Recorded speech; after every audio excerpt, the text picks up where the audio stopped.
Hello everyone, আমি জলি। আজ বিপত্তারিণী পুজো। তো দেখো আমি সুন্দর একটা শাড়ি পরে নিয়েছি। আসলে অনেকদিন বাদে বাদে শাড়ি পরলে যা হয়, নিজেকে কেমন নায়িকা নায়িকা বলে মনে হয়, ওই জন্যই বারবার আয়নায় দেখছিলাম। তো দেখো, পুজো তো ওই পুজোটা অনেকেই করে, আর এদিকে ফল বানানো চলছে। তখন ঠাকুরমশাই চলে এসছে, সবাই গোছগাছ করছে আর আমি একটু ভিডিও করে দিচ্ছিলাম। তারপরে পুজো শুরু হয়ে গেছে এদিকে, আর আমি ভিডিও করে দিচ্ছি মানে এই না আমি কোনো কাজ করিনি, আমিও কাজ করেছি, কিন্তু আমার ভিডিও করার কাউকে পাইনি, ওই জন্য আমার কাজগুলো কেউ দেখতে পাবে না। তো পুজো টুজো এদিকে সব কমপ্লিট হয়ে গেছে, আর এই যে 13টা করে ফল খেতে হয়, এই যে ফল নিয়ে বসেছি, আর যাদের খাওয়া হয়ে গেছে গোছগাছ চলছে, কাটাকাটি, এই যে লুচি ভাজা চলছে। আমরা প্রায় খেয়েছিলাম ওই 8:30 নাগাদ আমরা খেতে বসেছিলাম 13টা লুচি খেতে গিয়ে জীবন পুরো বেরিয়ে গেছে।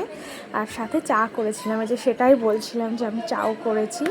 তো এইভাবেই আমরা খেয়েছি কষ্ট করে। তো চলো, ভিডিওটা ভালো লাগলে অবশ্যই লাইক কমেন্ট শেয়ার করো। বাই।